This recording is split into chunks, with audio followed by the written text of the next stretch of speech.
नमो अर्हन्ताणं नमो सिद्धाणं नमो आयर्याणं नमो उवच्छायाणं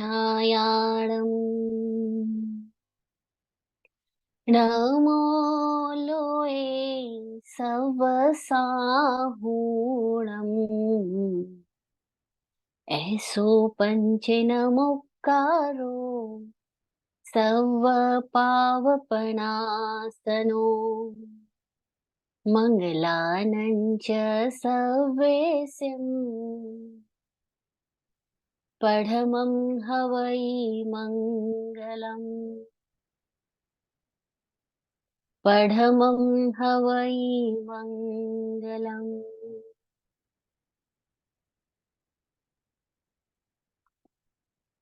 ध्यानमूलं गुरोर्मूर्ति पूजामूलं गुरोर्पदम् मन्त्रमूलं गुरोर्वाक्यम् मोक्षमूलं गुरोर्कृपा मोक्षमूलं गुरोर्कृपा।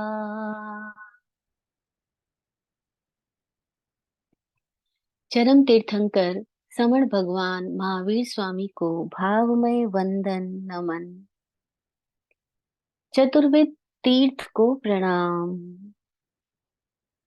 समस्त भव्य आत्माओं की सतत खिल रही भव्यता को नमन। इस सृष्टि के सारे ही सहयोगी तत्वों का आभार आभार आभार। तत्वार्थाधिगम सूत्र मोक्ष शास्त्र के रचयिता वाचक उमा स्वाति जी की प्रज्ञा को प्रणाम।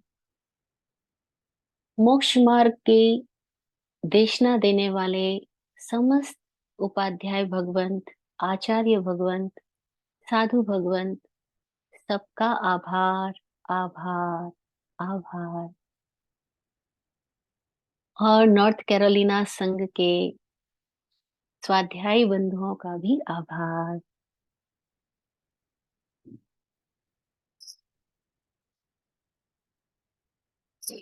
निमित्त हो तभी तो बात होती है, नहीं तो बात ही कैसे होगी। और लगभग हम लास्ट शायद 1 मंथ से हम डिस्कनेक्ट थे और अपनी सीरीज के साथ में।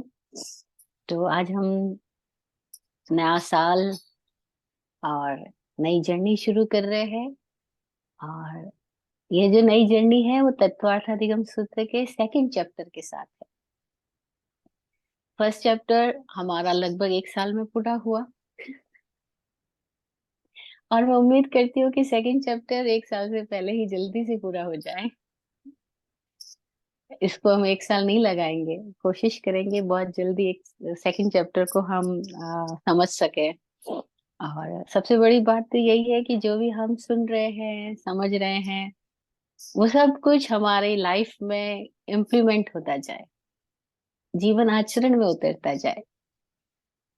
स्वामी जी अक्सर कहते हैं कि बुद्ध और महावीर के पास जितना नॉलेज था उतना नॉलेज आदमी आज भी आदमी के पास है। लेकिन फर्क इतना ही है कि हम हमारा जानना और हमारा जीना दोनों में अंतर है। और जब तक जानने और जीने में अंतर है तब तक उसको जानने को जानना नहीं कहते, जानने को जानना नहीं कहते, ज्ञान नहीं कहते, मियर इंफॉर्मेशन कहते हैं। तो कैसे हमारा ज्ञान और जीवन एक हो जाए, सारी बात सारी यात्रा इसलिए है। तो फर्स्ट चैप्टर मोक्ष शास्त्र में फर्स्ट चैप्टर में हमने मोक्ष मार्ग के बारे में जाना था। सम्यक दर्शन, ज्ञान, चारित्राणी, मोक्ष मार्ग, यहाँ से हमारी यात्रा शुरू हुई।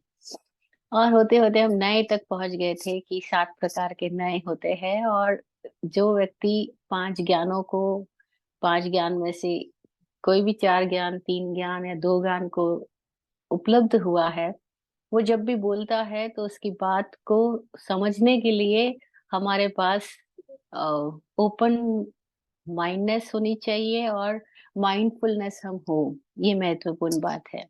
और जब हम माइंडफुल होते हैं तो हम किसी की भी बात के अर्थ तक जा पाते हैं और अनर्थ पैदा नहीं करते हैं। वो हमने फर्स्ट चैप्टर के लास्ट सेशन तक समझ लिया था।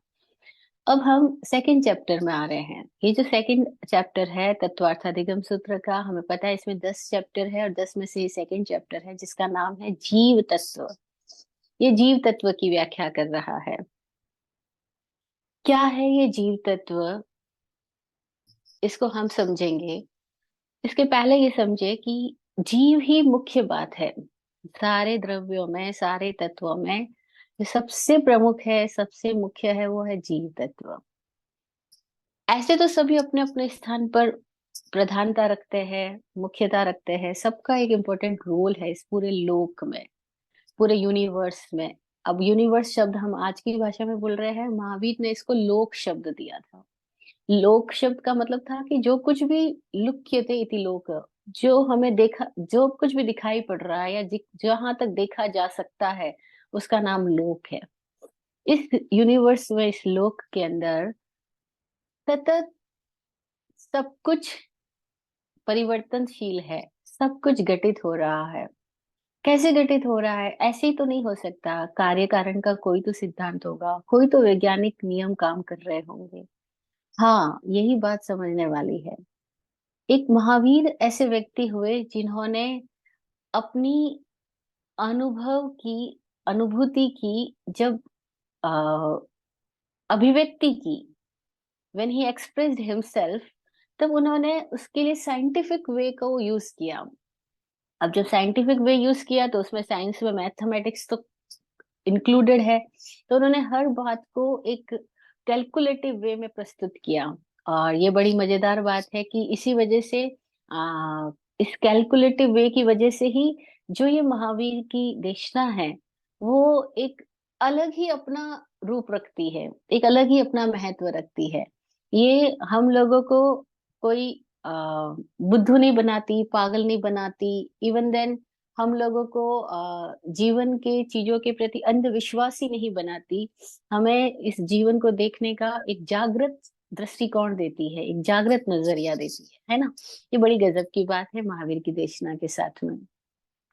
तो उन्होंने इस लोक को चलाने वाले ईश्वर की बात नहीं कही। उन्होंने नहीं कहा कि इस दुनिया को कोई ईश्वर चला रहा है। तो कौन चला रहा है? सवाल तो पैदा सदियों से होता ही रहा, दुनिया को कौन चला रहा है, हमको कौन चला रहा है, हमको जन्म किसने दिया, हमारी मृत्यु होती है तो मृत्यु क्या है, कहाँ जाते हैं। ये सारे सवाल सदियों सदियों से, युगों युगों से मानव मस्तिष्क के अंदर, मानव के जहन में उठते ही रहते हैं।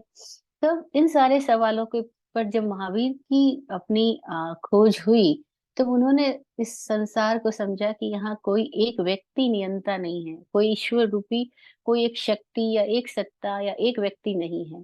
उन्होंने ईश्वर शब्द का प्रयोग ही नहीं किया। बड़ी मजेदार बात है। आज हम उनको ईश्वर कहते हैं, भगवान कहते हैं, लेकिन उन्होंने भगवान शब्द का, ईश्वर शब्द का कभी भी उपयोग ही नहीं किया था। उन्होंने क्या बोला? उन्होंने बोला इस पूरे लोक के अंदर में ये 6 द्रव्य है जो सब कुछ काम कर रहे। और ये द्रव्य बड़े मजेदार स्थितियां हैं। द्रव्य का मतलब है तरल पदार्थ। हम लिक्विड को भी द्रव्य बोलते हैं, है ना। तो एक तरल स्थिति है, और वो तरल स्थिति जो है वो अलग अलग डायमेंशन से इस लोक में कैसे अपना रोल प्ले कर रही है। और वो है, उसको है बोला। है का मतलब है कि वो कभी था ऐसा नहीं है, कभी होगा ऐसा नहीं है, और किसी कारण से होगा ऐसा भी नहीं है। क्योंकि अगर वो था तो आज क्यों नहीं है, होगा तो अभी कहाँ से आएगा, कहाँ से होगा। तो उन्होंने शब्द था है होगा दिया ही नहीं, उन्होंने कहा है, अस्ति का है, अस्तित्ववान है। क्या है? तो उन्होंने कहा ये 6 द्रव्य है। अब इन 6 द्रव्यों को समझने के लिए अलग अलग दृष्टिकोण है, अलग अलग आचार्य, उपाध्याय, संत महात्मा अलग अलग तरीके से व्याख्याएं करते हैं। और बहुत सारी व्याख्या इतनी बौद्धिक होती है कि आत्म उलझ जाता है कि क्या, हाँ, कैसे कैसे इतने सारे भेद प्रभेद, वो कुछ एक सही आकार नहीं बना पाता। और जब तक हमारे भीतर, जैसे हम एक शरीर की बात करें तो एक शरीर अपनी सही आकृति में है तो व्यवस्थित है तो हमें समझ आता है कि हाथ की जगह हाथ, पैर की जगह पैर, मुंह की जगह मुंह। लेकिन अगर सब अंग भंग हो जाए, कोई हाथ की जगह पैर लगा दे, पेट की जगह कान लगा दे, कान की जगह आंखें लगा दे, तो अब कितना विकृत हो जाएगा। और उस विकृत शरीर में हम क्या बात करेंगे, क्या व्यवहार करेंगे, हम खुद ही कंफ्यूज हो जाएंगे। तो आज जो स्थिति हो रही है हमारे जैन समाज की, वो एकदम विकृत किसी स्थिति हो रही है, क्योंकि हमारे पास जो जैन सूत्रों की देशना हमें मिल रही है वो ऐसी मिल रही है कि ए के आप पीछे डी लगा दिया, फिर जेड लगा दिया, फिर बी लगा दिया, फिर एफ लगा दिया, फिर एच लगा दिया। मतलब हमने एबीसीडी को सब मिस ऑर्डर कर दिया। और जब चीजें मिस ऑर्डर हो जाती है तो वो चीजें होते हुए भी बेहूदी हो जाती है, उपयोगी नहीं रहती, फिर हमको सरल नहीं बनाती, समझदार नहीं बनाती। फिर हम लोग उसकी आड़ में अपनी ही चालाकियों को जीते जाते हैं। बातें तो बड़ी बड़ी करते हैं, लेकिन चूंकि बातें हमारे अनुभव नहीं से नहीं आती, बातें हमारे अनुभव में नहीं उतरती, दोनों ही बातें अनुभव से आती नहीं और अनुभव में उतरती नहीं, तो फिर हमारी जिंदगी कैसी होती है? एकदम कंफ्यूज की तरह। अरे हमें पता ही नहीं, सब फ्यूज उड़ा हुआ है हमारा। बल्ब लगे हैं, फ्यूज उड़ा हुआ है, लग तो रहा है कि बल्ब है लेकिन प्रकाशित कुछ भी नहीं हो रहे, सब फ्यूज उड़े हुए हैं। और ऐसे फ्यूज उड़े हुए चेहरे इधर उधर घूमते रहते हैं, तो फिर वो क्या करेंगे फ्यूज उड़े हुए लोग? वो सब बेचैन बने रहेंगे, परेशान रहेंगे, और फिर सब सारा दोष किसको दे देंगे? पांचवा आ रहा है जी, हम क्या कर सकते हैं, काल का ही दोष है। और हमने काल को सब अपनी जिम्मेदारी काल के मत्थे मंड करके खुद को एकदम निर्दोष बना डाला, लेकिन है नहीं हम निर्दोष, है ना? ये हमारी वास्तविक स्थिति, यथा स्थिति। अब इसके प्रति सजग हो जाए तो बड़ा मजा हो जाएगा, हमें पता लगे कि काल का दोष नहीं है। काल कोई भी प्रकार से क्रिया नहीं कर रहा है, तो काल क्या है? वो क्रिया नहीं कर रहा है, वो काल है क्या जिसके मत्थे हम सब कुछ मंड रहे हैं? सबसे पहले इस लोक में समझना हो तो हमें एक छोटे से एग्जाम्पल से, जो विराट गुरु जी अपने अनुभव से बताते थे, और वो इतनी गजब की उनकी देशना है कि यूनिक है। यूनिक है ऐसी देशना जो विराट गुरु जी ने इस छह द्रव्यों की नव तत्व की व्याख्या में बताई। जो अभी हमारे पास उपलब्ध शास्त्र है, उपलब्ध व्याख्याएं हैं, उपलब्ध जितने भी ये टीकाएं वगैरह है उसमें नहीं है। मैंने मोस्टली बहुत चीजों का अध्ययन किया और मैंने पाया कि जो गुरुजी बोल रहे हैं वो ये बातें इन किताबों में नहीं मिल रही है। लेकिन गुरुजी जब बोलते हैं तो वो सीधा उतरती है। क्या गजब बात उन्होंने बताई कि अब मैं उनकी भाषा को तो एज इट इज नहीं बोल सकती, लेकिन जो मैंने समझा है मैं वैसे बताने का प्रयास करती हूँ। उन्होंने बताया कि काल एक थिएटर की तरह है, रंगमंच की तरह है ना? पूरा लोक में जो काल है वो थिएटर की तरह, रंगमंच की तरह है। उस काल में स्पेस रूपी प्लेटफॉर्म है, और वो जो स्पेस रूपी प्लेटफॉर्म है, उस प्लेटफॉर्म के ऊपर धर्म और अधर्म की सहयोग से पुद्गल अभिनय कर रहा है। और उस पुद्गल जो अभिनय कर रहा है, जो एक्टिंग कर रहा है, उसको कंट्रोल करने वाला, उसको चलाने वाला, उसको डिजाइन करने वाला, उसका डायरेक्टर जो है वो जीव है। अब इसको थोड़ा वापस समझ सकते हैं हम कि इस पूरे लोक में जो कुछ भी हो रहा है उसको हम दो भागों में समझ सकते हैं, एक नियंता, एक क्रियंता। नियंता इज नॉट अ पर्सन, नियंता इज जीवास्तिकाय, जीव तत्व। ये जो जीवास्ति काय है जिसमें परमात्मा भी समाहित है, क्योंकि जीवास्ति यानी जीव के अस्तित्व। अब जीव का अस्तित्व चाहे कितने भी फॉर्म में हो, संसारी, सिद्ध, एक इंद्रिय, पंचेंद्रिय, अनिंद्रिय, मुक्त, सारी बात जीवास्तिकाय में आ गई। जीवास्तिकाय में कोई भेद नहीं है कि ये एक इंद्रिय है, ये बेंद्रिय है, ये पंचेंद्रिय है, ये मुक्त है, अशरीरी है। जीवास्तिकाय यानी संपूर्ण जीव द्रव्य, जीव तत्व। ये जो संपूर्ण जीव द्रव्य है, यह इस पूरे लोक में अपनी स्थिति से, अपनी उपादान से, अपनी योग्यता से, अपने भाव प्रसारण से इस पूरे लोक को एक आ, नियंता है तो नियम दे रहा है या कंट्रोल कर रहा है, या ऐसे कह दो उसकी उपस्थिति से सब कुछ हो रहा है, उसकी भाव स्थिति से हो रहा है, उसकी सचेतन आ, स्थिति से हो रहा है। और उसके कमांड को, उसके भावों को ग्रहण कौन कर रहा है? तो पुद्गल ग्रहण कर रहा है। पुद्गल एक सतत परिवर्तनशील परमाणुओं की वह संरचना है जो चार्ज होकर के काम करती है,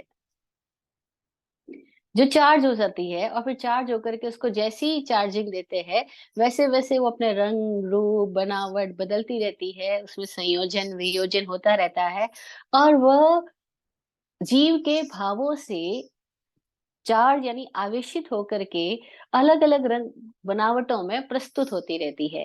तो ऐसे समझो जैसे राजा आदेश देता है और नृत्यांगनाएं नृत्य करती है। राजा आदेश देता है और राज्य के अंदर सारे कार्य संचालित होते हैं।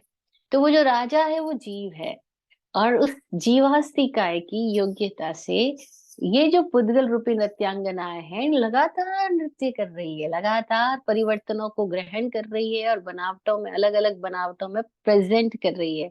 ये सब कुछ हो कहाँ रहा है? आकाश में। आकाश प्लेटफॉर्म है, लेकिन ये आकाश पूरा कहाँ समाया हुआ है? काल में, क्योंकि काल गहराई है। आकाश तीन आयामी है, लंबाई चौड़ाई ऊंचाई है, काल उसकी गहराई है। तो काल रूपी थिएटर में आकाश रूपी प्लेटफॉर्म पर धर्म और अधर्म के सहयोग से निमित्त से उनकी मौजूदगी से जीवास्तिकाय का सतत जो भाव प्रसारण हो रहा है उससे पुद्गलास्तिकाय में जो कुछ भी घटनाएं घटित होती है उससे ये पूरा लोक संचालित हो रहा है। लोक में जो कुछ भी हो रहा है वो इन वजह से हो रहा है। अब एक छोटी सी क्लियर पिक्चर हो गई, एकदम समराइज पिक्चर है। अब इसकी व्याख्या हम फिर और समय आने पे करेंगे ही, क्योंकि पांचवें चैप्टर में इसका पूरा विस्तार से वर्णन है। और होना ये चाहिए था कि जीव को समझने से पहले छह द्रव्यों को समझा जाए, क्योंकि छह द्रव्यों को समझा जाएगा तभी हम जीव तत्व तक पहुंच पाएंगे। द्रव्य के बाद तत्व की बात आई थी जो महावीर की देशना थी, लेकिन आज जो हमारे पास उपलब्ध ग्रंथ है उसमें मैंने पहले ही बता चुकी हूँ कि बहुत सारा कुछ मिस ऑर्डर है और इसकी वजह से ही प्रॉपर हमारा जो होना चाहिए फार्मूला काम में आना चाहिए वो फार्मूला काम में नहीं आ पा रहा है। तो फार्मूला जब भी मिस ऑर्डर हो जाता है वो फार्मूला फिर उपयोगी नहीं रह पाता, यूजेबल नहीं होता और मुश्किलें खड़ी करता है, वो हम देख ही रहे हैं। तो द्रव्य से हम तत्व की बात पे आते हैं कि वो जो जीवास्तिकाय है जो पूरे ब्रह्मांड में पूरे इस लोक में फैला हुआ अस्तित्व है, सचेतन अस्तित्व, उसी को अब हम एक अलग से क्लास में समझ रहे हैं कि उसमें से वो जो जीव तत्व है जिसकी वजह से सब कुछ लोक में घटनाएं घट रही, वो जीव के पास ऐसी क्या योग्यता है कि वो सब कुछ कर पा रहा है। जीव की उस योग्यता को, उस उपादान को एक शब्द दिया, वो है भाव। भाव। इसलिए इस दूसरे अध्याय का पहला ही सूत्र जो है वो भावों को बता रहा है। वो कह रहा है पांच प्रकार के भाव होते हैं। भाव पांच प्रकार के होते हैं, ऐसे क्यों बताया? भाव क्या होते हैं ये क्यों नहीं बताया? अब साइंस की बात अलग तरीके से होती है और दर्शन को समझने की, दर्शन शास्त्र को समझने की अगर हम दो विधाएं लें तो एक विधा हो गई जो काव्यात्मक है और दूसरी विधा हो गई जो गणित रूप में है। तो अब चूंकि हम गणित रूप में बात कर रहे हैं तो गणित भेद प्रभेद में बात करती है, संख्या में अंकों में बात करती है। तो यहाँ पे इसीलिए भाव को बताने के लिए उन्होंने पांच वेद बताए। जैसे हमने पहले चैप्टर में सीखा था कि जब ज्ञान की बात करनी थी तो बजाय ज्ञान की परिभाषा करने के ज्ञान के पांच भेद बता दिए गए थे, मति श्रोता बुद्धि मन और केवल ज्ञान। फिर हमने उनके उनके भेद प्रभेद में जाकर के समझा कि वो ज्ञान क्या है, किस रूप में है। ऐसे ही जीव को समझने के लिए अब जीव तत्व को समझने के दो तरीके हैं। देखा जाए तो एक ही तरीका है, पर फिर भी हम जहाँ खड़े हैं वहां से हमको कहना पड़ेगा दो तरीके हैं। एक तरीका है वो क्या है, जो वाकई तरीका है वो एक ही है, वो यह है कि खुद के जीव को जानो। खुद को जानो। उसके सिवा आप जीव के बारे में जान सकते हैं, जीव को नहीं जान सकते। यही तो बात है। हम अपने बारे में जानते बहुत कुछ पर अपने को नहीं जानते। ऐसी जब हम ये बातें कर रहे हैं, जीव अजीव पुण्य पाप सारी कुछ तत्व की बातें, हम इसके बारे में जान रहे हैं, हम इनको नहीं जान रहे। हम तत्व को नहीं जान रहे, हम तत्व के बारे में जान रहे हैं। तत्व को जानना है तो अपने भीतर ही उतरना होगा। बिना ध्यान के ज्ञान का कोई उपाय ही नहीं है। जब तक हम अपने ही ध्यान में ना उतर जाएं, अपने ही भीतर ना उतर जाएं, तब तक अपना ज्ञान नहीं हो सकता। ज्ञान प्रकट होने का कोई उपाय ही नहीं। और अपने ध्यान में उतरने के लिए एक व्यक्ति को हम्म, कुछ नहीं करना सीखना होगा। कुछ नहीं करना, चुपचाप अपने भीतर बैठना, अपने से बात करना, अपने में मुलाकात करना। फिर धीरे धीरे धीरे धीरे वो व्यक्ति बात भी करना बंद करेगा। सारे शब्दों विचारों से पार जो उसका अस्तित्व अंदर धड़क रहा है उसको वो सुनने लगेगा। तब वो खुद को जानेगा। जीव को जानने का मतलब है अपने आप को जानना, और कोई बात ही नहीं है। और वो दूसरा तरीका जो है जीव को जानने का, जिसके लिए हम सारी बातचीत कर रहे हैं, वो है जो शास्त्रों में इशारे किए गए हैं, जो ग्रंथों में सूत्र दिए गए हैं। इन सूत्रों की व्याख्याओं को समझना, सूत्रों के अर्थों को समझना। पर सूत्रों के अर्थों को समझ लेने से जीव को जान लिया जाएगा, ये जरूरी नहीं है। लेकिन सूत्रों के अर्थों को समझने से, अगर हम इसको अर्थों को हाइपोथेसिस की तरह ले और फिर अपने भीतर चले जाए एक्सपेरिमेंट करने में, हाँ, तो हम एक्सपीरियंस में जा सकते हैं। That is a scientific way to know anything at any place. First is hypothesis, second is experiment, go to library, inner library, and then seek your queries, and then gain your result. That is the only scientific way, and we all should go through by the scientific way. तभी जैन दर्शन को समझा जा सकता है। बाकी जो भी हम बातें कर रहे हैं वो हाइपोथेसिस की तरह ही लिया जाए। इससे इसे ये ना मान लिया जाए कि हमने जान लिया। इस भ्रम में कभी ना जाए, ना बोलने वाला ना सुनने वाला। वही महत्वपूर्ण बात है। अदरवाइज हमको कब अहंकार पकड़ लेता है पता ही नहीं लगता। फिर जब हम बोलने लग जाते हैं तो हमको लगता है ओ मैं तो जानता हूँ। जबकि जाना हुआ नहीं है, वो तो सब उधार जाना हुआ है, माना हुआ है। जानना होगा तो अहंकार होगा ही नहीं, और अहंकार हो रहा है इसका मतलब है अभी जाना हुआ नहीं है। बातें केवल सुनी सुनाई मानी हुई है, रटी रटाई है। और बुद्धिमान है तो एक बार सुन के ही हमारे भीतर एक अलग तरह की स्थिति पैदा हो जाती है कि हम वापस दूसरों को पास ऑन कर देते हैं। और फिर हमें लगता है कि मैं तो जानकार हूँ, स्वाध्यायी हूँ, ये हूँ वो हूँ, टीचर हूँ, शिक्षक हूँ, आचार्य हूँ, उपाध्याय हूँ, साधु हूँ, ये हूँ। कुछ भी नहीं। जब तक किसी को ये, विराट गुरु जी बड़ी मजेदार बात कहते थे। वो कहते जब तक किसी को ये रहता है, पता रहता है कि मैं साधु हूँ, तब तक तो वो साधु है ही नहीं। क्योंकि सच्चे साधु को तो अपने साधु होने का भी पता नहीं होगा। अगर कोई सच्चा साधु है, उसके भीतर कभी ये स्थिति बनेगी नहीं कि वो ये कहे कि मैं साधु हूँ। जब तक साधु होने का भान है कि मैं साधु हूँ, तब तक हम साधु नहीं है। क्योंकि तब तक हम ने ओढ़ा हुआ अभिनय कर रहे वाला साधु है। असली साधु को तो साधु होने का भी नहीं होगा कि मैं साधु हूँ, है ना।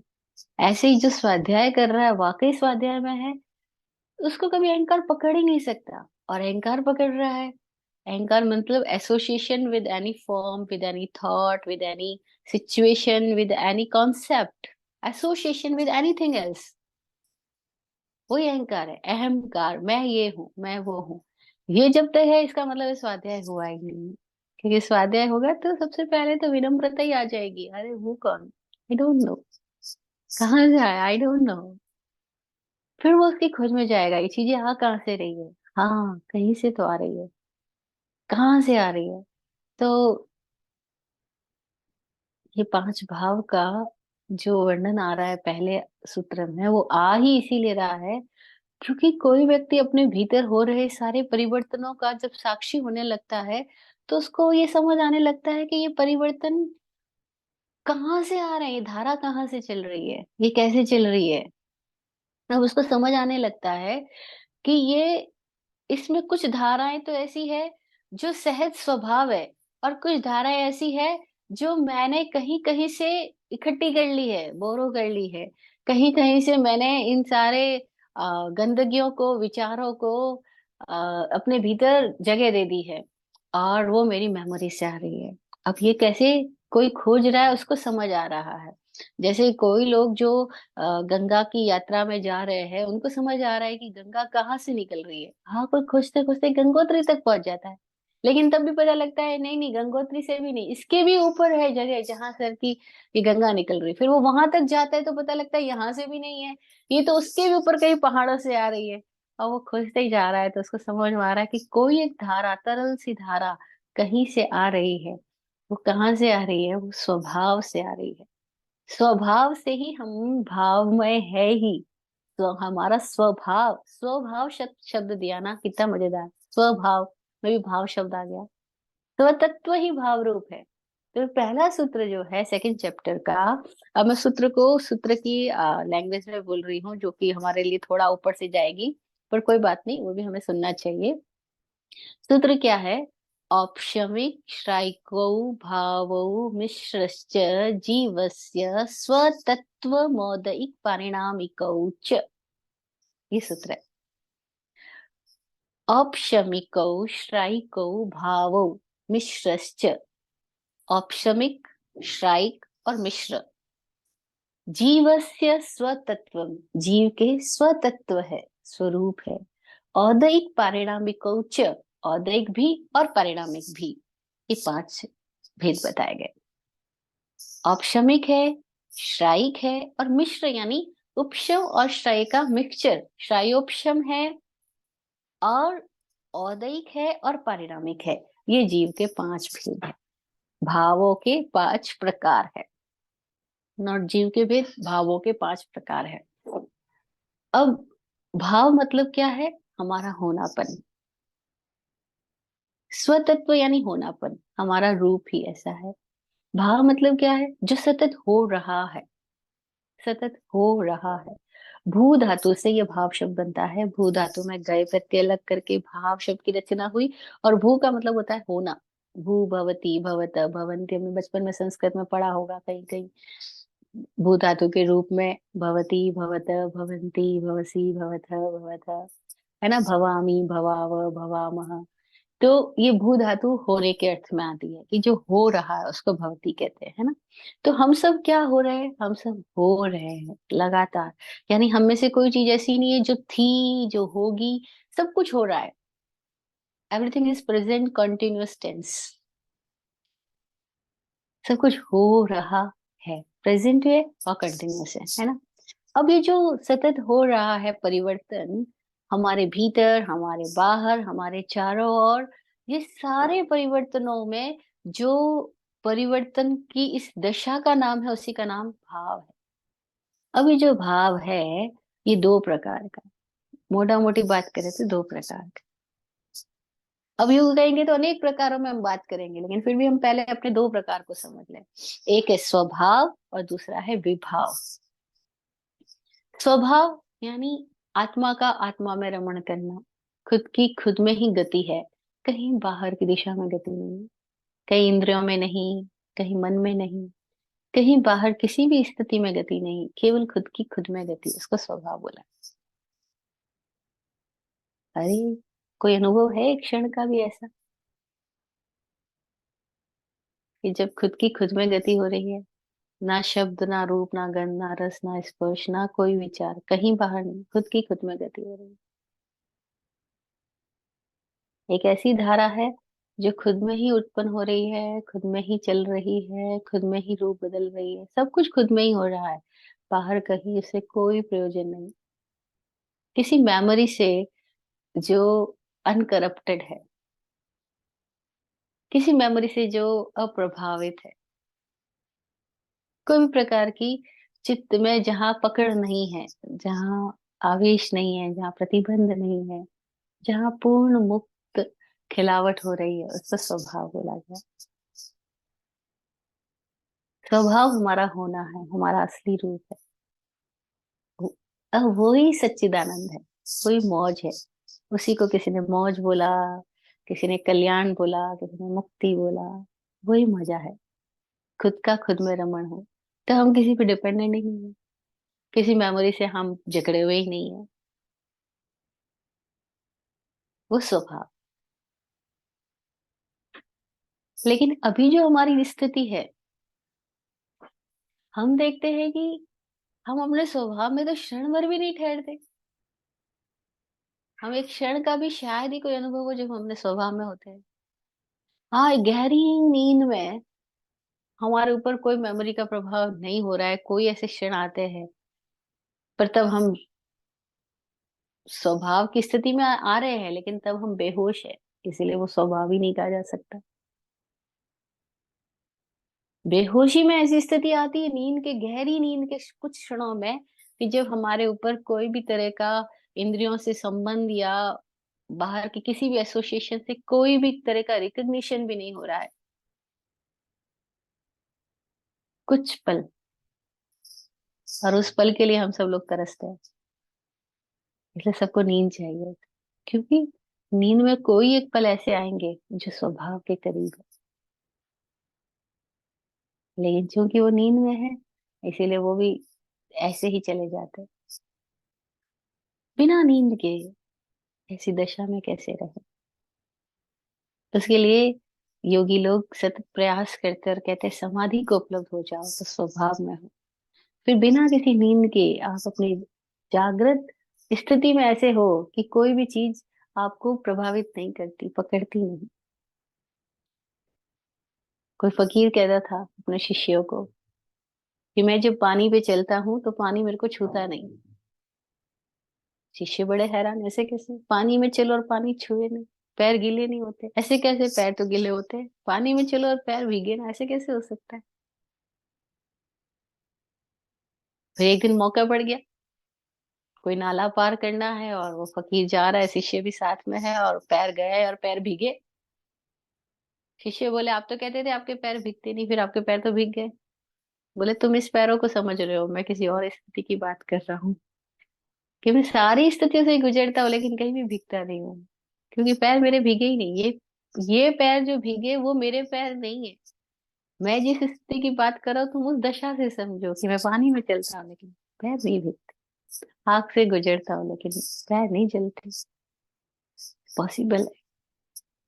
यही सारी हमारी जिंदगी उस दिशा में कैसे बढ़ जाए, इसी के लिए सारी बातें हो रही है। सारी प्रेरणाएं, सारी कुछ स्थितियां केवल इसीलिए कि कैसे हमारे साथ भी ऐसा हो जाए कि बिना भोजन किए तृप्ति हो, पानी में चले तो भी भीगे ना। ऐसी स्थिति में कैसे आ जाए? उसके लिए सारी बात है, सारी देशना, सारी व्याख्या, सब कुछ एक ही लक्ष्य को लेकर के है। वो स्थिति कैसे आ जाए? दूसरा, इस स्वभाव की विपरीत अवस्था है, उसको कहा विभाव। विभाव में क्या है कि हम खुद के प्रति सभान नहीं है, लेकिन दूसरी स्थितियों के प्रति सभान है। अब हम खुद को तो जान ही नहीं पा रहे, क्योंकि खुद का स्पर्श वैसे तो नहीं हो सकता जैसे और चीजों का स्पर्श हो रहा है। खुद की आवाज ऐसे तो नहीं सुनी जा सकती जैसे किसी और की आवाज सुनी जा रही है। तो हमें दूसरी सारी चीजें कनेक्ट हो रही है, शब्द है, रूप है, गंध है, रस है, और फिर हम उसी को इंट्रोड्यूस हो रहे हैं, उसी के साथ एक्शन रिएक्शन चालू है, उसी में इन्वॉल्व हो रहे हैं। तब हम लगातार क्या कर रहे हैं? उसी में अपने भावों को भर रहे हैं।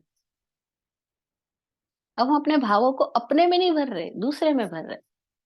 और तब विभाव से इस सृष्टि की रचना हो रही है।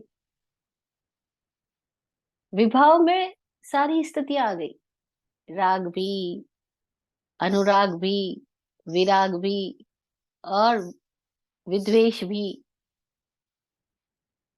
दोस्ती भी, दुश्मनी भी, सब विभाव में आ गई। क्योंकि विभाव में ध्यान पर पे है। विपरीत है जो स्वभाव के, उसका नाम विभाव है। और जो भंग भंग है, विकृत है, विभंग है, उसका नाम विभाव है। विराट गुरु जी विभाव की व्याख्या विभंग दशा से कहते थे। वो कहते हैं जहां हम टुकड़ों टुकड़ों में बट गए, बस वहां विभाव हो गया। और जहाँ अखंड धारा है वो स्वभाव है। वो कहते थे दर्शन अभंग होता है, और जैसे ही वो विभंग हो गया, टुकड़ों में पड़ गया, वैसे ही वो संसार हो गया। अब वो संसार की रचना कौन कर रहा है? बड़ी मजेदार बात है। लोग बोलते हैं ईश्वर ने दुनिया को बनाया, भगवान ने बनाया, गॉड ने बनाया। हकीकत तो है शैतान ने बनाया। भगवान क्यों बनाए भला इस दुनिया को? शैतान ने इस दुनिया को बनाया। अगर बाइबल को फिर से लिखा जाए और थोड़ा सा सुलझी दृष्टि से, तो वो कहेंगे नहीं कि गॉड ने 7 दिन में इस दुनिया की रचना करी। वो कहेंगे ये शैतान है जो लगातार इस दुनिया को बनाए चला जा रहा है। क्योंकि किसको इंटरेस्ट है बाहर में बनाने की, बिगाड़ने की, खोजने की, बाहर जाने का? उसी को इंटरेस्ट है जो स्वभाव में नहीं है। और विभाव को शैतान कहा। विभाव को शैतान क्यों कहा है? शैतान शब्द को अगर हम समझें तो शैतान की व्याकरण क्या बनती है? शैतान। जो किसी एक शय को, किसी एक कण को, किसी एक स्थिति को तान रहा है, खींच रहा है, वो शैतान। वही घटना तो घट चुकी, पर हमारे दिमाग में लगातार उसका तनाव जारी है। हर पल पल बीत रहा है, लेकिन हर पल जो पल बीत रहा है, हम उसको पकड़ करके उसके साथ अपने दिमाग को लगा रहे हैं, जोड़ रहे हैं, रचना कर रहे हैं। तो उसका नाम क्या? शैतान। तो शैतान कौन है? एक खोपड़ी। और ये खोपड़ी है, वही सारी प्लानिंग कर रही है, वही सारी एग्जीक्यूशन करवा रही है। तो खोपड़ी क्या हुई? ये शैतान है। ये शैतान रचना कर रहा है। परमात्मा रचना नहीं कर रहा, शैतान कर रहा है। परमात्मा तो परिणामिक भाव है, कुछ करता ही नहीं। जो कर रहा है वो भाव कौन है? वो शैतान भाव है। उस शैतान भाव को कैसे समझेंगे? उसको हम औदैहिक भाव से समझेंगे। जो सतत हमारे भीतर स्वभाव दशा है वो पारिणामिक स्थिति है। क्योंकि हमारी जो मौजूदगी है वो गतिशील मौजूदगी है, जड़ मौजूदगी नहीं है। ठहर गई हो ऐसी हमारी मौजूदगी नहीं है। हम अगर शरीर से ठहर भी जाए तब भी हमारे भीतर कोई है जो चल रहा है। अगर हम मन से भी ठहर जाए तब भी हमारे भीतर कुछ है जो सतत गतिमान है। तो जो सतत स्वाभाविक गतिशील स्थिति है उसका नाम है परिणामिक भाव, पांचवा भाव। जो हमारा स्वरूप ही है। परिणमन करना यानी परिवर्तन करना, परिवर्तित होना, सतत गतिमान रहना, ये पारिणामिक भाव दशा जो है वो हमारी स्वाभाविक स्थिति है। जैसे धारा बह रही है नदी की। अब हमें लगता है कहीं कहीं तो नदी सूख गई और फिर आगे वापस नदी चालू हो गई। तो जानकार लोग बोलते हैं जहाँ नदी सूख गई वहां भी सूखी नहीं है। वो ऊपर से नहीं दिखाई दे रही, लेकिन नीचे से तो चल ही रही है। तभी तो वो आगे वापस चली जा रही है और सागर से मिल रही है। वही जगह जगह पर गंगा हमको दिखाई देती है, फिर दिखनी बंद हो जाती है, और फिर कहीं और से दिखाई देनी शुरू हो जाती है। ऐसा कैसे?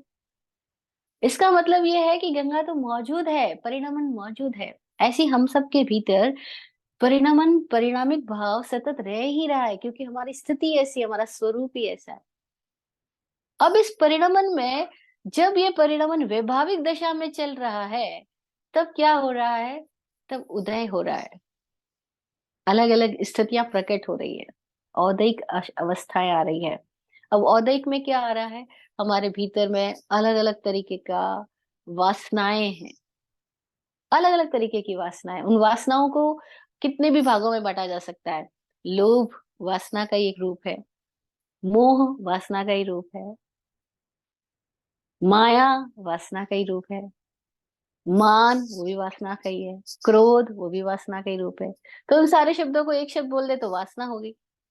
ज्ञानियों ने अलग अलग समय में अलग अलग शब्द दिए। किसी ने वासना दिया, किसी ने कामना दिया, किसी ने चार कषाय बोले।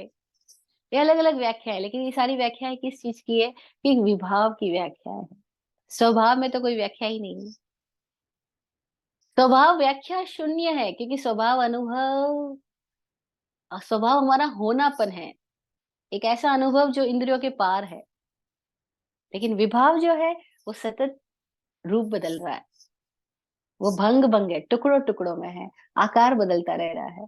और बदलते हुए इन आकारों में हमारे भीतर में आकर्षण और विकर्षण पैदा हो रहा है। ये आकर्षण और विकर्षण कौन पैदा करवा रहा है? हमारे भीतर की एक ऐसी दशा है जो पास्ट की रिकॉर्डेड चीजों के साथ में कनेक्ट है, और तब वो पास्ट के साथ कनेक्ट होकर के अलग अलग रूपों में प्रकट होती है। जैसे एग्जाम्पल के तौर पे, क्योंकि बिना एग्जाम्पल के हो सकता है बात क्लियर ना हो। अब कोई आता है और आपको गाली देता है और आपके भीतर क्रोध आ गया, ठीक है।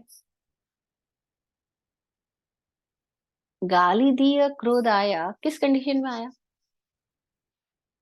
जबकि हमको ये पता लगा कि ये शब्द गाली है, तभी तो आया। लेकिन अगर हमको कोई चाइनीज में आकर के गाली दे रहा होता तो हमको क्रोध आता क्या?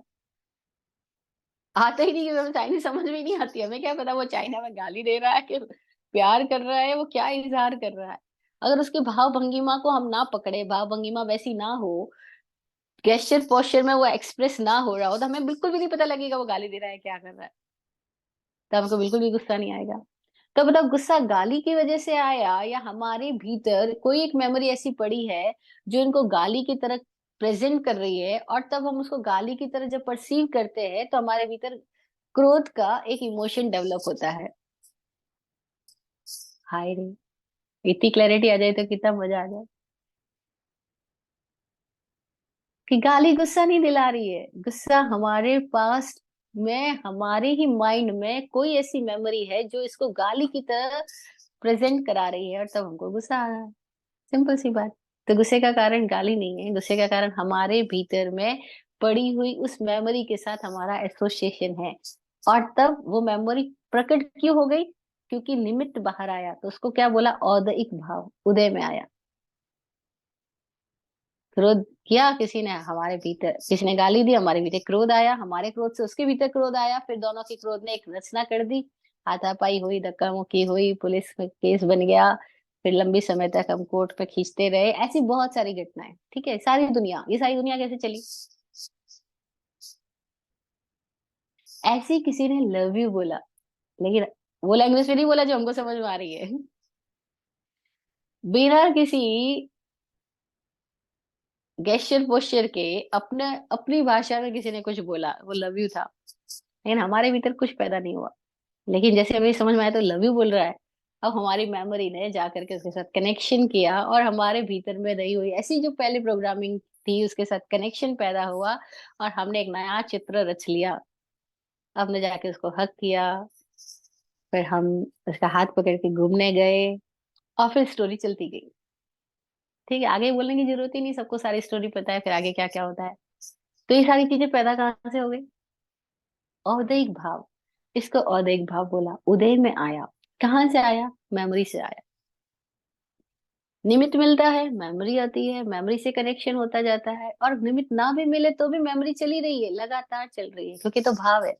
औदैहिक भाव लगातार उदय में कुछ ना कुछ चल ही रहा है, वो औदैहिक भाव है। पहले मैंने इन दो भावों की बात करी, जबकि लास्ट में है। पहला है औपशमिक भाव, फिर शायिक भाव, फिर शायपशमिक भाव, देन औदिक भाव, देन परिणामिक भाव। सूत्र की रचना में ये पांच भावों का क्रम इस तरह से है। लेकिन मैं क्यों ऐसे बता रही हूँ? क्योंकि हमें पहले ही समझ में तो ये आए, उपशम तो हम करेंगे ही तब जब हमें औदिक समझ में आ जाए, वरना उपशम ही कैसे करेंगे? उपशम करेंगे किसका? क्योंकि उपशम जो है वो शांत होने की दशा में जीना है। पर शांति का शब्द कहाँ से आया? एक बार हमें एक भाई मिला किसी गांव के अंदर। तो वो बोलता है कि जब मैं बहुत छोटा था, स्कूल में पढ़ता था, पेड़ के नीचे स्कूल लगती थी गांवों के अंदर, तो ऐसी दशाएं होती थी, सब बैठे हैं और कोई आता है और आकर के वाइट कपड़ों में है और आकर के लेक्चर देते हैं कि सबको विश्व में शांति के लिए ये करना चाहिए, घर में शांति के लिए ये, आप अपनी शांति के लिए ये करो। वो छोटा बच्चा बोल रहा है, ये शांति क्या होता है? पर उसको अशांति का कोई अनुभव ही नहीं है। तब उसके सामने शांति का लेक्चर दे रहे हो, उसको क्या पता है शांति क्या होती है? वो शांति किस बाई का नाम है भी? शांति होती क्या है? वो क्या हमारे दिमाग में प्रश्न ही नहीं पैदा हुए, और वो हमें शांति, ओम शांति का लेक्चर दे करके ब्रह्मा कुमारी वाले चले गए, लेकिन हमें समझ ही नहीं आई ये लेक्चर किस बात का दे करके गए, क्योंकि हमारे लिए तब तक सवाल ही नहीं था।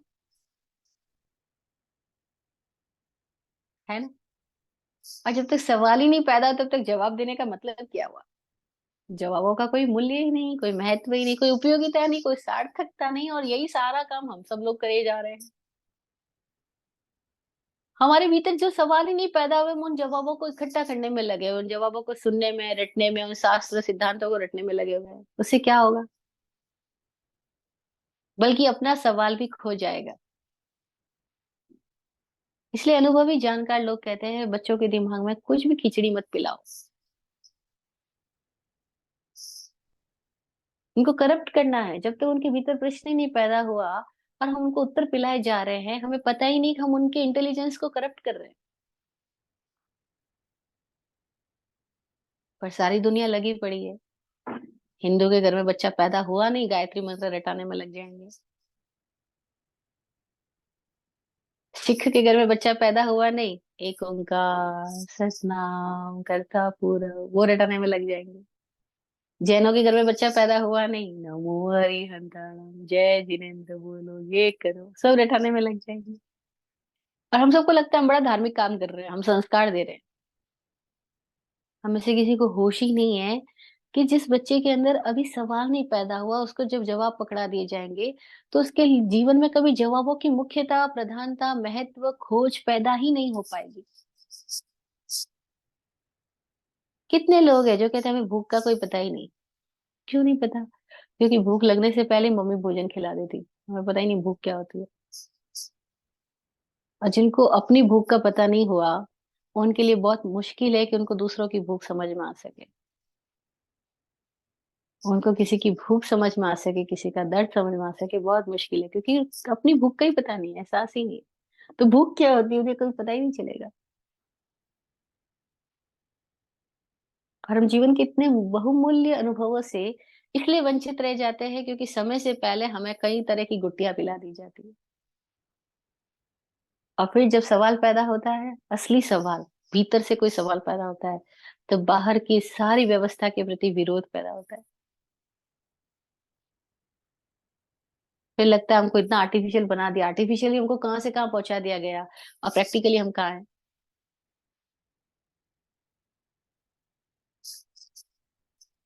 प्रैक्टिकली हम पता नहीं किस धरातल पे खड़े हैं, और आर्टिफिशियली हमें बना देने कहाँ से कहाँ पहुंचा दिया गया। और ऐसा ही हो रहा है, आर्टिफिशियल इंटेलिजेंस भी यही कर रही है। आदमी को घर बैठे चार सातों लोगों की परिक्रमा करवा रही है, मतलब पूरी दुनिया घुमा रही है। लेकिन आदमी कहाँ है? वो तो चला ही नहीं है, तो उसके पैर क्या काम के? वो तो बेड पे लेटे लेटे ही सारी दुनिया को घूम रहा है। उसका शरीर कब काम करेगा? और फिर किसी दिन उसको चलने का मौका आएगा, तो वो पता लगेगा उसको चलने की शक्ति नहीं है उसके पास में, क्योंकि उसने चलने की कोई प्रैक्टिस ही नहीं की है। चलना उसने जाना ही नहीं है, उसने तो बेड पे बैठे बैठे टीवी स्क्रीन पे ही सब कुछ घूमना जाना है। और हमें नहीं पता ये आर्टिफिशियल इंटेलिजेंस हमारे लिए कितना बड़ा करप्शन कर रही है।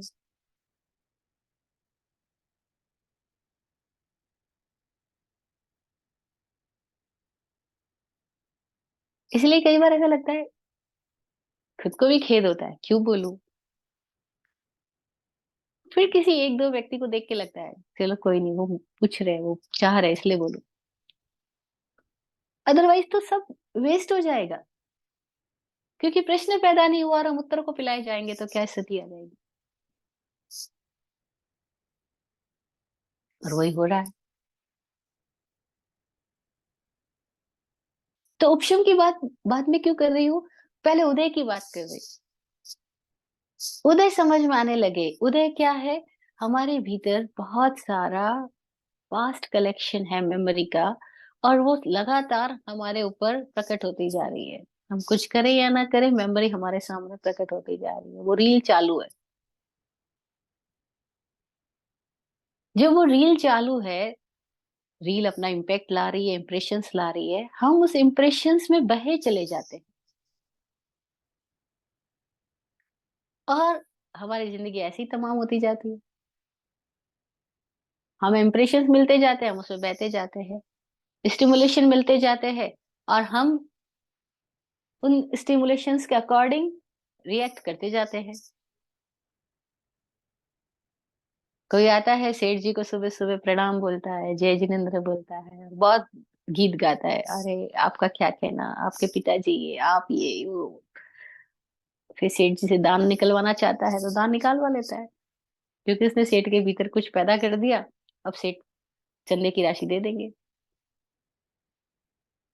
लेकिन सेठ के भीतर से कुछ दान हुआ है क्या? नहीं। वो तो अभिमान का पोषण हुआ है। और जब अभिमान का पोषण हुआ, तो उसने भी सामने वाले को, पोषण करने वाले को कुछ दे दिया, खुश होकर के। अब ये औदेक भाव हुआ। लोग बोलेंगे दान किया, वो दान नहीं था, वो मान था। लेकिन इतनी स्पष्टता से कोई देख पाएगा तो समझ पाएगा कि कोई मुझे प्रभावित कर रहा है, मैं प्रभाव में बह करके कुछ कुछ काम किए जा रहा हूँ। अब वो चाहे वो काम धार्मिक काम कहला रहे हो, चाहे वो काम सांसारिक काम कहला रहे हो, वो काम दुनिया की भाषा में कुछ भी कहला सकते हैं, लेकिन ये हो कैसे रहे हैं? अंडर इम्प्रेशन हो रहे हैं ना। कोई शांत होके इनको देख सके। जैसे ही वो शांत होके देखने लगता है, औपशमिक दशा प्रकट होती, उपशम भाव प्रकट होता है। उपशम भाव का मतलब क्या हुआ? कि ऐसी भाव दशा जो हमारी मेमोरी से आने वाली स्थितियों में हमें पीड़ित नहीं करती, प्रभावित नहीं करती, हमें उत्तेजित नहीं करती। मेमोरी से आने वाली इतनी सारी स्थितियां, मेमोरी से आने वाली कहो या कर्मों से आने वाली कहो, एक ही बात है। क्योंकि जितने भी हम जिसको कर्म शब्द दे रहे हैं यहाँ पर, वो हमारे पास्ट कनेक्टिविटी तो है, पास्ट इंप्रेशंस ही तो है। अब जितने पास्ट इंप्रेशंस है, वो प्रेजेंट के निमित्तों को पा करके प्रकट होते रहते हैं। जैसे हमने बात करी गाली की और क्रोध की, एग्जाम्पल्स याद रखना, भूल मत जाना, तभी सारी बातें क्लियर हो पाएगी। तो प्रेजेंट में निमित्त जीवन देता ही रहेगा। ऐसा कभी होगा ही नहीं निमित्त ना आए। कहीं से शब्द पढ़ेंगे, कहीं से रूप दिखाई देगा, कहीं से सुगंध उठेगी, सुगंध आते ही भूख लगने लग जाएगी। कहीं से दुर्गंध उठेगी, दुर्गंध आते ही घृणा पैदा होने लग जाएगी। कहीं कहीं रस टपक रहा होगा, कहीं कोई सीन देख रहे होंगे, कहीं कोई टच कर रहा होगा। और तब हमारे भीतर अलग अलग तरीके की फीलिंग्स पैदा होती जाएगी, इमोशंस डेवलप होते जाएंगे। ये सारी फीलिंग्स, ये सारे इमोशंस इज कॉल्ड औदिक भाव। कोई गुदगुदी करता है और बस हम, हमारे भीतर सिरहन पैदा हो जाती है और हम विचलित हो जाते हैं। दैट्स कॉल्ड औदिक भाव। अब इन औदिक भावों में बहते जाना, ये तो हम कर ही रहे हैं, इसमें क्या नई बात है। और फिर क्या करते हैं हम? उदय भावों में नई रिकॉर्डिंग करते जाते हैं, यानी नई पिक्चर रिलीज करते जाते हैं, एक्शन रिएक्शन करते जाते हैं, और एक घटना दूसरी घटना का निर्माण करती जाती है। और ये मूवी चलती रहती है। और कुछ नहीं हो रहा है, मूवी चल रही है हमारे जीवन में लगातार। बाहर पर्दे पे जो मूवी देख रहे हैं, अगर थोड़ा जागृत होके देखे तो पता लगेगा कि तो हम सबके जीवन में चल रही है। ना जाने कहाँ से किसकी एंट्री होती है और कौन से डायलॉग्स डिलीवर होते हैं, और वो डायलॉग्स हमारे भीतर में ना जाने क्या चीजें जनरेट कर देते हैं। और हम फिर नए डायलॉग्स पैदा कर लेते हैं, और ऐसे डायलॉग पे डायलॉग चलते जाते हैं। दैट्स कॉल्ड औदिक भाव।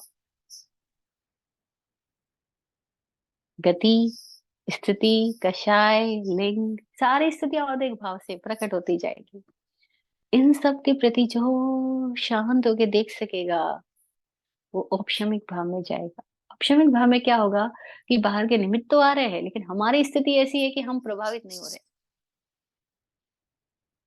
हमारे भीतर कोई एक पेशेंस डेवलप हुआ, कोई एक अटेंटिविटी डेवलप हुई।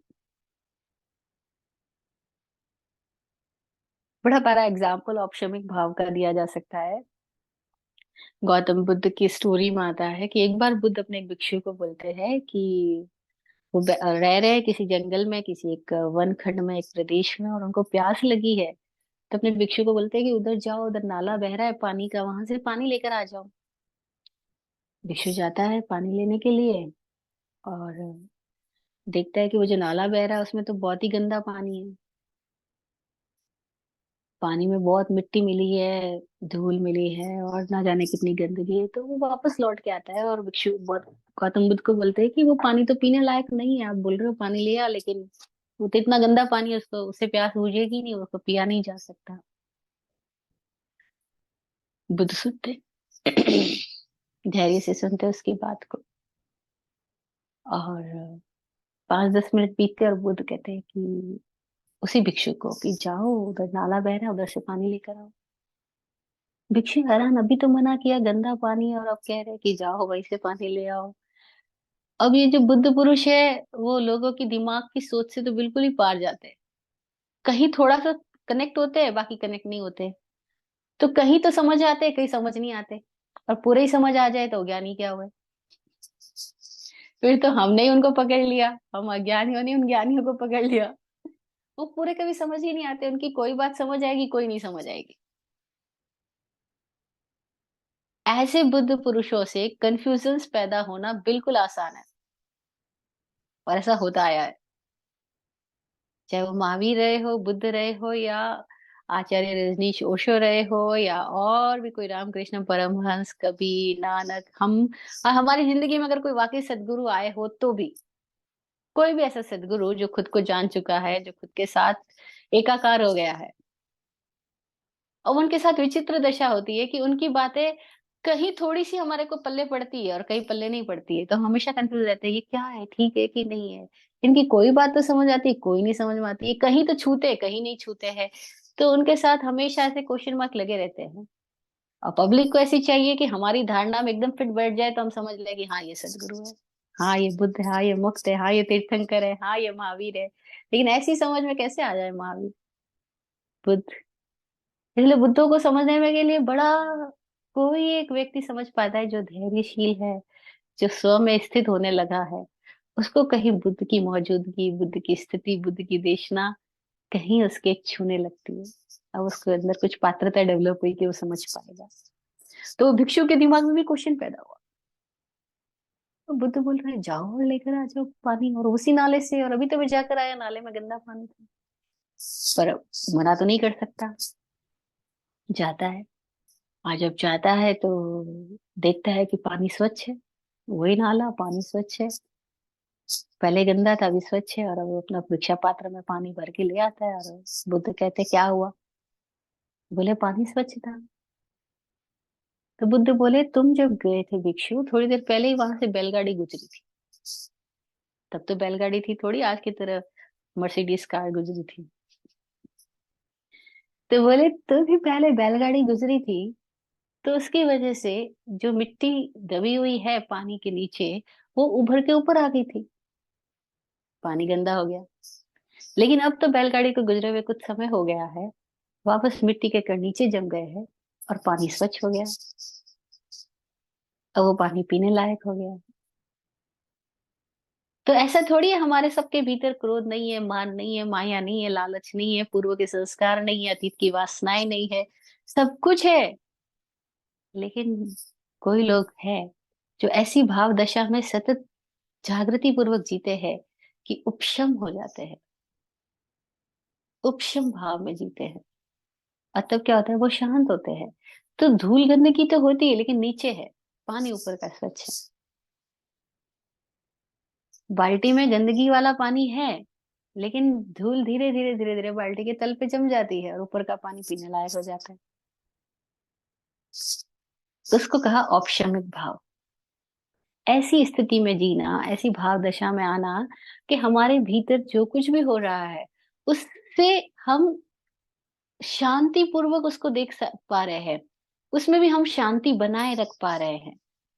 और वो शांति बनाए रख पाना पुरुषार्थ से संभव है, सजगता से संभव है।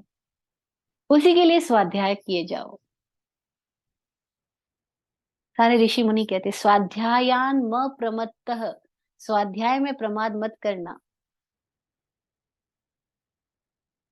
ये उपनिषदों का वचन है, स्वाध्यायान मां प्रमद।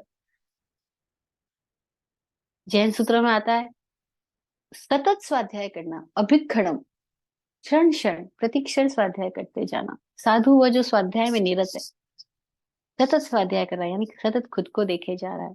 स्वाध्याय में किताबों को नहीं पढ़ रहा है, शास्त्रों को नहीं पढ़ रहा, ना तो शास्त्र लिखे गए थे ये बातें जब कही जा रही थी तो सूत्र लिखे ही नहीं गए थे। किनको पढ़ रहा था आदमी? खुद को पढ़ रहा था। खुद को पढ़ने की बात कही गई। वह गुरु ने शिष्य को गुस्सा किया, शिष्य उदास था। गुरु ने बुला के पूछा क्या कर रहा है? बोला देख रहा हूं। किसको देख रहा है? गुरु के क्रोध को देख रहा है कि अपने भीतर की स्थितियों को देख रहा है? अगर गुरु के गुस्से को देख रहा है तो गया, वो संसार के चक्र में गिरेगा। और अपने भीतर की दशाओं को देख रहा है तो उपशम में जाएगा, त्रयोपशम में जाएगा, शाइक में भी जा सकता है, मुक्त हो सकता है। गुरु ने तो क्रोध किया ही इसीलिए था कि तेरे भीतर का क्या स्थिति है जो जागे तो सही।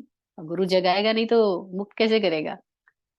और एक झाड़ू लगाने वाला जब झाड़ू लगाता है, हमने सड़कों पे देखा होगा, जब वो झाड़ू लगाता है तो धूल जमी रहती है कि धूल उड़ के ऊपर आ जाती है? धूल उड़ती है, आकाश में आती है। वो जमीन साफ कर रहा है और धूल उड़ उड़ के आकाश में आ रही है। बताओ, गंदगी फैला रहा है कि गंदगी हटा रहा है? अरे, गंदगी हटाने वाला गंदगी को जगा रहा है। इसीलिए गुरु बेबूझ मालूम पड़ते हैं। ये तो खुद हमको गुस्सा दिला रहे हैं, ये तो खुद हमारे भीतर वास्ता जगा रहे हैं। ये तो खुद हमारे भीतर लालच जगा रहे हैं, ईर्ष्या जगा रहे हैं। बेबूझ मालूम पड़ते हैं, लेकिन वो बेबूझ है ही। विराट गुरु जी कहा करते, गुरु सदैव असाधारण होता है। साधारण नहीं है, साधारण चोले में है, असाधारण है। अबव नॉर्मल, नॉट अब नॉर्मल बट अबव नॉर्मल। वो हमारे इस खांचों में फिट हो जाए ऐसा थोड़ी है। तो कोई कोई देख पाते। वो भिक्षु को अब समझ में आया जब बुद्ध ने कहा, तुम्हें प्रतीक्षा करनी थी बनते, प्रतीक्षा करना सीखो। Practice the patience, practice the pause. प्रतीक्षा करो। जो पानी अभी गंदा दिख रहा है थोड़ी देर में स्वच्छ निर्मल हो जाता है। बैठे रहो भिक्षा पात्र लेकर के, पानी स्वच्छ होगा। क्योंकि जो उठा है वो वापस शांत होगा। जो उदय में आया है वो समाप्त हो ही रहा है। जो जो बंद उदय में आया है वो निर्जरित हो ही रहा है। केवल प्रेक्षा करो, केवल विपश्यना करो, केवल देखो। तत्थ तत्थ पुढ़ो पास, आचार्य में बार बार ये सूत्र आता है, बार बार टकोर दिए जा रही है। तत्थ तत्थ पुढ़ो पास, आगे आगे देखते जाओ, तथ्य को देखते जाओ, आगे आगे फैक्ट को देखते जाओ, क्या हो रहा है, हो क्या रहा है, हो क्या रहा है, बस देखते जाओ, देखते जाओ। और इस देखने की साधना से उपशम पैदा होगा। और उपशम को बृहत कल्प सूत्र, जो 32 आगमों में से 4 मूल सूत्र बताए, दशवे कालिक, उत्तरायण, उसके बाद बृहत कल्प का भी एक जगह नाम आता है 6 सूत्रों में। उसमें बताया गया कि उपसम सारम खु सामन्नम। श्रमणत्व का सार उपशम है। श्रवण साधना का सार उपशम साधना है। उपशम साधना का मतलब क्या है? शांति के समीप रहो, शमन के पास रहो। अब ये शांति कौन किसको समझ में आएगी? जिसको औदेख समझ में आ रहा है उसको शांति समझ में, जिसको अशांति समझ में आ रही है वो ही शांति का पुरुषार्थ कर सकता है ना। तो औदेख को समझते जाओ और शांति के समीप रहो। तब क्या होगा? उपशम। उपशम ऐसी भाव दशा है जिसकी होने पर उदय में आने वाले कर्म शांत होते जाते हैं। यानी घटनाएं किसी एक तल पे उठी, लेकिन उठने के साथ ही निरस्त होती गई। अब उन घटनाओं ने नई घटनाओं का निर्माण नहीं किया। उसका नाम उपशम है। फिर श्राइक, फिर उपशमिक। इनको भी हमें समझना है। अभी समझे, समय हो गया है तो नेक्स्ट सेशन में समझते हैं। आज हम इतना ही रखते हैं। किसी की कोई जिज्ञासा, कोई प्रश्न हो तो वो बात कर सकता है, अपने प्रश्न रख सकता है। विराट गुरु जी की आ, जो दुआ आशीर्वचन है सबके लिए, वही भाव सबके लिए। आप फूलो फलो, हो जिंदगी मखमल मुलायम। आप फूलो फलो, हो जिंदगी मखमल मुलायम। आपकी हर खुशी पे है हमारी जान सदके। दुआ करते हैं चुपचाप दिल की थाप से हम। दुआ करते हैं चुपचाप दिल की थाप से हम। रहे जाते नवाजे हर घड़ी अरमान सबके। अमन और चैन से गुजरे आपका वक्त सारा। अमन और चैन से गुजरे आपका वक्त सारा। रुख पे खिलती रहे यूं रूह की मुस्कान खुल के। रुख पे खिलती रहे यूं रूह की मुस्कान खुल के। जय हो, जय हो, जय हो। सबका कल्याण हो। ओम शांति। ओम शांति।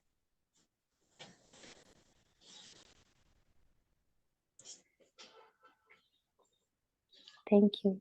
सुप्रभात, सुप्रभात।